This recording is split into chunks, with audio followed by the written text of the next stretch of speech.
بسم اللہ الرحمن الرحیم۔ کربلا کی وہ 10 سچائیاں جو آپ کو آج تک کسی نے نہیں بتائیں۔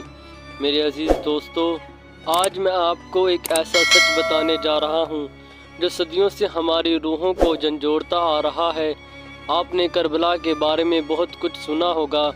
امام حسین رضی اللہ تعالیٰ عنہ کی قربانی، یزید کا ظلم، وہ تپتا ہوا صحرا جہاں دین اسلام کے بقا کے لیے سب کچھ قربان کر دیا گیا۔ لیکن کیا ہم نے کبھی کربلا کو صرف آنکھوں سے نہیں، دل سے دیکھا ہے؟ کیا ہم نے کبھی جاننے کی کوشش کی ہے کہ اس قربانی کی گہرائی کیا تھی، اس پیغام کی شدت کیا تھی؟ میرے عزیز دوستو، آج کی ویڈیو صرف معلومات نہیں دے گی، یہ آپ کی روح کو جگائے گی، آپ کے دل کو چھوئے گی اور ممکن ہے آپ کی زندگی کا رخ بدل دے۔ تو آئیے ہم سفر کرتے ہیں اس کربلا کی جانب جہاں صرف خون نہیں بہا، ایمان کی روشنی چمکی، اور جہاں نبی کریم صلی اللہ علیہ وسلم کے نواسے نے دنیا کو بتا دیا کہ سچ کی راہ میں جان دینا آسان ہے مگر جھکنا ناممکن۔ سچائی نمبر 1، کربلا جنگ نہیں، قربانی کا پیغام تھا۔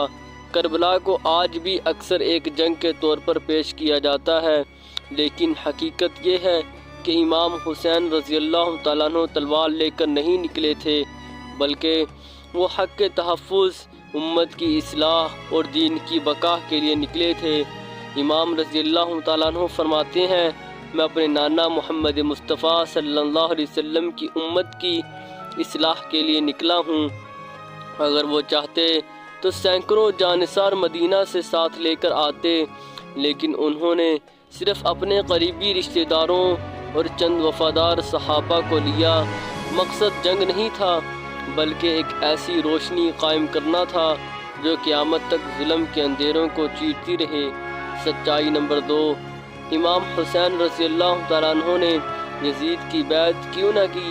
یزید کا کردار قرآن و سنت سے میل نہیں کھاتا تھا، وہ فسق و فجور، ظلم اور بے دینی کی علامت بن چکا تھا۔ امام حسین رضی اللہ تعالیٰ عنہ جانتے تھے کہ اگر وہ اس جیسے حکمران کی بیعت کر لیتے تو آنے والی نسلوں کو پیغام جاتا کہ ظلم کے سامنے خاموشی جائز ہے۔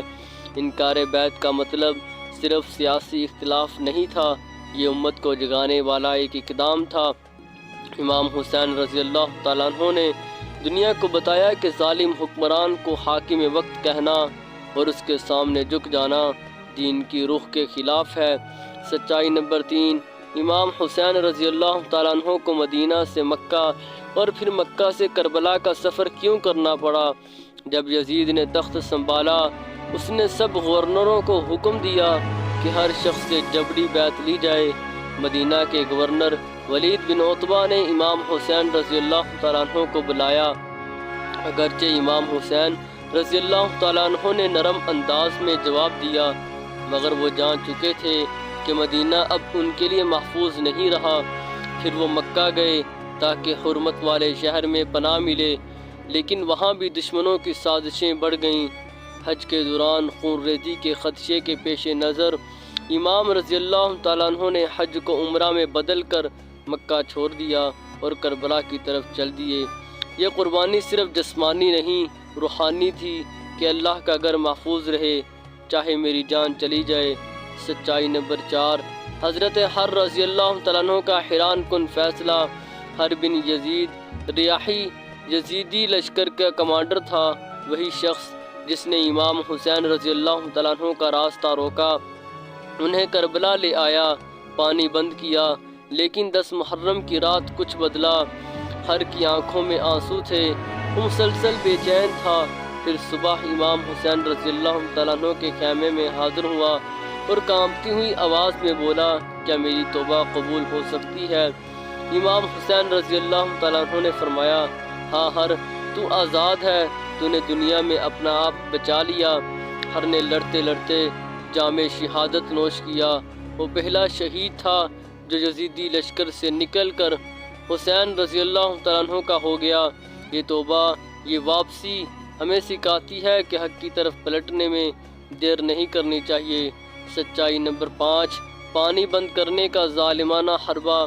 کیا آپ نے کبھی سوچا ہے کہ ایک طرف نہر فرات بہہ رہی ہو اور دوسری طرف نبی کے نواسے کا قافلہ پیاس سے تڑپ رہا ہو۔ 7 محرم سے لے کر 10 محرم تک امام حسین کے بچے، خواتین، حتیٰ کہ 6 ماہ کے علی اصغر تک پانی کو ترس گئے۔ حضرت عباس رضی اللہ تعالیٰ عنہ نے نہر فرات تک پہنچ کر پانی تو لیا، مگر جب خیمے کے پاس یاد آئی تو خود پانی نہ پیا۔ یہ وفا کی انتہا تھی۔ دشمن تو دشمن کرتا ہے، مگر پانی جیسی نعمت روک دینا یہ یزید کے ظلم کی بدترین مثال ہے۔ سچائی نمبر 6، حضرت علی اکبر رضی اللہ تعالیٰ عنہ کی اذان شہادت۔ حضرت علی اکبر رضی اللہ تعالیٰ عنہ امام حسین کے نوجوان، خوبصورت، بہادر بیٹے، جن کے بارے میں کہا جاتا ہے کہ جب وہ بولتے تو یوں لگتا جیسے رسول صلی اللہ علیہ وسلم بول رہے ہوں۔ جب وہ میدان کربلا میں اترے تو دشمن کی فوج نے ہمت ہار دی، مگر ان کے جسم کو نیزوں سے چھیدا گیا۔ امام حسین رضی اللہ تعالیٰ عنہ دوڑتے ہوئے میدان میں پہنچے، سر کو گود میں رکھا اور فرمایا، اے علی اکبر، تو نے میرے دل کو زخمی کر دیا۔ یہ لمحہ صرف ایک باپ کی اذیت نہیں تھی بلکہ انسانیت کی چیخ تھی۔ سچائی نمبر 7، امام حسین کا آخری سجدہ۔ جب سب شہید ہو گئے، میدان کربلا میں صرف ایک وجود باقی تھا، حسین کا وجود، زخموں سے چور، خستہ بدن، مگر چہرہ چمکتا ہوا۔ امام رضی اللہ تعالیٰ عنہ نے زمین پر سر رکھا اور آخری سجدہ کیا۔ ان کے لبوں پر تھا، یا اللہ، میں تجھ پر راضی ہوں، تو بھی مجھ سے راضی ہو جا۔ یہ سجدہ تخت و تاج سے بہتر تھا۔ آج بھی جب کوئی حق پر قائم رہتا ہے، یہ سجدہ اس کی پیشانی پر نور بن کر چمکتا ہے۔ سچائی نمبر 8، حضرت زینب رضی اللہ تعالیٰ عنہ کی جرأت ایمانی۔ جب خیمے جل چکے، جب لاشیں بے گور و کفن پڑی تھیں، جب عورتوں اور بچوں کو قیدی بنا کر کوفہ پھر شام لے جایا گیا، تب بھی ایک آواز خاموش نہ ہوئی۔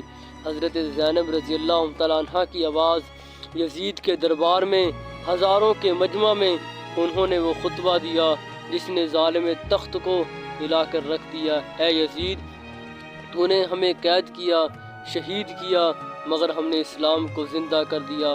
تیرے ظلم کی عمر 40 دن بھی نہ ہوگی، لیکن ہمارا پیغام قیامت تک رہے گا۔ یہ وہ الفاظ تھے جنہوں نے کربلا کو صرف یادگار نہیں بلکہ زندہ تاریخ بنا دیا۔ سچائی نمبر 9، کربلا کی شہادت صرف شیعہ یا سنی نہیں، اسلام کی تھی۔ آج بعض لوگ کربلا کو فرقہ واریت کی نظر سے دیکھتے ہیں، لیکن کربلا نہ شیعہ کی ملکیت ہے نہ سنی کی۔ یہ رسول اللہ صلی اللہ علیہ وسلم کا گھرانہ تھا، ان کی آل تھی، ان کا نواسہ تھا۔ سیدنا عمر، ابو بکر، عثمان و علی، سب کے دلوں میں اہل بیت کی محبت تھی۔ اہل سنت و جماعت امام حسین کو اپنا امام مانتے ہیں۔ کربلا کی قربانی امت محمدیہ کے لیے تھی، پوری انسانیت کے لیے۔ سچائی نمبر 10، کربلا کا پیغام آج کے مسلمان کے لیے کیا ہے؟ کیا آج ہم امام حسین کے پیغام کو کچھ سمجھ پا رہے ہیں، یا ہم صرف 10 محرم کو آنسو بہا کر، نوحے سن کر، ماتم کر کے سمجھتے ہیں کہ ہمارا حق ادا ہو گیا؟ نہیں، کربلا کا اصل پیغام یہ ہے، جب دنیا خاموش ہو جائے تم بولنا، جب سب جھک جائیں تم کھڑے رہنا، جب دنیا کا دین کا سودا کرے تو اپنا ایمان بچانا، جب ظلم عام ہو جائے تو حسین بن جانا۔ کربلا ہمیں تقوی، صبر، حق اور قربانی سکھاتا ہے۔ یہ ہمیں بتاتا ہے کہ ایک فرد بھی اگر حق پر ہو تو پوری دنیا سے باری ہوتا ہے۔ دلوں کو ہلا دینے والا یہ پیغام ہے۔ میرے عزیز دوستو، ناظرین کرام، کربلا محض ایک واقعہ نہیں، یہ ایمان کی صدا ہے جو ہر دل میں گونجنی چاہیے۔ اگر آج ہم نے کربلا کو صرف آنکھوں سے دیکھا اور دل سے نہ سمجھا تو ہم صرف عظیم قربانی کے مقروض رہیں گے۔ کربلا ہمیں حوصلہ دیتی ہے، تقوی سکھاتی ہے اور یاد دلاتی ہے کہ اسلام صرف الفاظ کا نام نہیں، یہ خون، قربانی اور سجدوں کی روشنی سے قائم ہوا ہے۔ اگر آپ اس ویڈیو کو دیکھ رہے ہیں تو آپ پر بھی ایک ذمہ داری ہے، اس پیغام کو آگے بڑھائیں، اپنے بچوں کو کربلا سکھائیں، اپنی نسلوں کو حسین بننے کی تربیت دیں۔ اللہ ہمیں اہل بیت کی محبت میں سچائی، حق اور وفا عطا فرمائے اور ہمیں باطل کے ہر روپ سے لڑنے کی ہمت عطا فرمائے۔ السلام علیکم ورحمۃ اللہ وبرکاتہ۔